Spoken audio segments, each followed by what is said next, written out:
तो हमने जो पिछली वीडियो 50 महत्वपूर्ण विकल्पों वाली बनाई थी उसमें हमने विकल्पों को पेज को नीचे की ओर खिसकाकर हल किया था। उस तरह से स्क्रीनशॉट नहीं लिए जा सकते थे।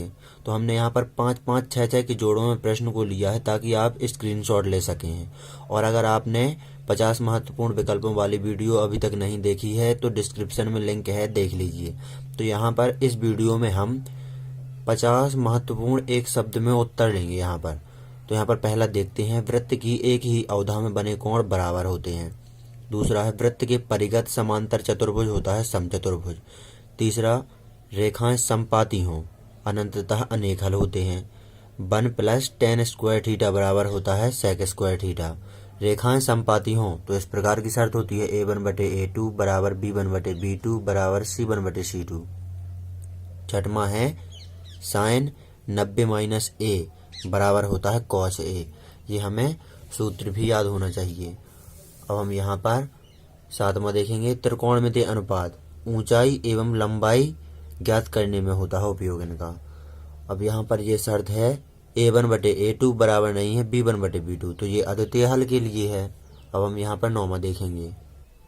तो नौवां है, cos square theta plus sine square theta, ये सर्वसमी का है, इसके बराबर 1 होता है। समांतर श्रेणी का मानक रूप ये होता है a, a + d, a + 2d, a + 3d, इस प्रकार बढ़ते जाता है। थीटा कोण वाले त्रिज्यखंड के संगत चाप की लंबाई का फॉर्मूला है θ/360 × 2πr। 12वां देखेंगे, जब धनात्मक विविक्तकर हो तो होते हैं मूल वास्तविक। अब ये बहुपद है ax² + bx + c। यूक्लिड विभाजन एल्गोरिथम का प्रयोग होता है दो धनात्मक पूर्णांकों का HCF ज्ञात करने के लिए। 15वां, जब विविक्तकर शून्य हो तब होते हैं मूल वास्तविक और बराबर। जब विविक्तकर धनात्मक हो तब मूल वास्तविक होते हैं, लेकिन जब विविक्तकर शून्य हो तब मूल वास्तविक और बराबर होते हैं। दो त्रिभुज समरूप होते हैं। कब होते हैं समरूप? संगत कोण बराबर होने के और संगत भुजाएं एक ही अनुपात में हों। अब हम यहाँ पर 17वां और 18वां देखेंगे। तो यहाँ पर 17वां है, वृत्त के एक बिंदु पर स्पर्श रेखा होती है केवल एक। 18वां, एक साथ घटित न हो सकने वाली घटनाएं हैं, परस्पर अपवर्जी घटनाएं। 19वां है, केंद्रीय प्रवृत्ति का मापक नहीं है परिसर। 20वां, ठीक मध्य राशि का मान कहलाता है माध्य का। 21वां, माध्य, बहुलक और माध्यक में संबंध। तो ये है संबंध कि 3 × माध्यक बराबर बहुलक + 2 × माध्य। माध्यक ज्ञात करने का सूत्र, तो ये है सूत्र L प्लस, ये कोष्टक लगाना है हमें, n/2 - CF/F और कोष्टक बंद करके इंटू में H। अब हम 23वां देखेंगे। अवनमन कोण बनेगा, दृष्टि रेखा के ऊपर बनता है अवनमन कोण। समांतर श्रेणी का अंत से nवां पद, इसका सूत्र होता है Tn बराबर L - कोष्टक लगा करके n-1 × d। 25वां, समान त्रिज्या वाले सभी वृत्त होते हैं सर्वांग सम। 26वां है, अंतर समान होने पर होती है समांतर श्रेणी। एक वृत्त की परिधि 44 सेंटीमीटर है तो उसका व्यास है 14 सेंटीमीटर। 28वां है, माध्य ज्ञात करने की पग विचलन विधि का सूत्र लिखिए। तो यहाँ पर माध्य बराबर a + h और कोष्टक लगा करके सिग्मा fi × ui/सिग्मा fi। यहाँ पर 29वां देखेंगे, 20 के सभी गुणनखंडों का माध्य 7 है। रबर ट्यूब का आकार किस प्रकार का होता है? खोखले बेलन के आकार का। 31वां है, बेलन वायुमंडल में जितना स्थान घेरता है वह बेलन का आयतन होता है। अब यहाँ पर 32वां, घनाभ का पृष्ठीय क्षेत्रफल का फॉर्मूला 2 × L + B × H। अब यहाँ पर 33वां, शंकु का वक्र पृष्ठीय क्षेत्रफल का फॉर्मूला πr/L। 34वां है, एक आयताकार ठोस में कितने विकर्ण होते हैं? 2। छिन्नक की तिर्यक ऊंचाई का फॉर्मूला लिखिए। तो L बराबर √h² + r1 - r2 का होल स्क्वायर। 36वां है, गोले का आयतन का फॉर्मूला लिखिए। तो 4/3 पाई आर का क्यूब। 37वां है थीटा कोण वाले त्रिज्यखंड का क्षेत्रफल। तो फॉर्मूला होता है थीटा बटे 360 गुणे पाई आर स्क्वायर। 38वां वृत्त के संगत पूरे कोण का मान 360 अंश होता है, ये तो हमें पता ही है। व्यास द्वारा वृत्त की परिधि पर बना कोण 90 अंश होता है। अब ये हम 40 में देखेंगे। तो कोण PAQ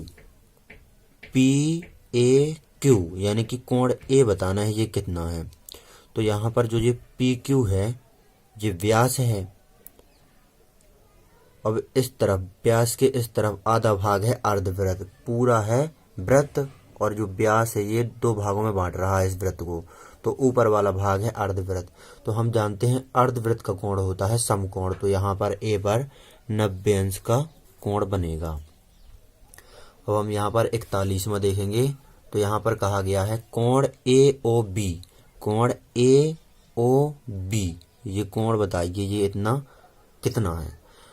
तो हमने एक प्रमेय पढ़ी हुई है, वृत्त के केंद्र पर बना कोण उसी चाप द्वारा वृत्त की परिधि पर बने कोण का दुगना होता है। तो वृत्त के केंद्र पर बना कोण है ये, उसी चाप द्वारा वृत्त की परिधि पर बना कोण है ये। तो परिधि पर बने कोण का दुगना होता है वृत्त के केंद्र पर बना कोण। तो यहाँ पर 30 अंश है, तो यहाँ पर होगा 60 अंश। तो यहाँ पर लिख देते हैं। अब हम यहाँ पर 42 में देखेंगे। दृष्टि रेखा से नीचे देखने पर कौन सा कोण बनेगा? उन्नयन कोण।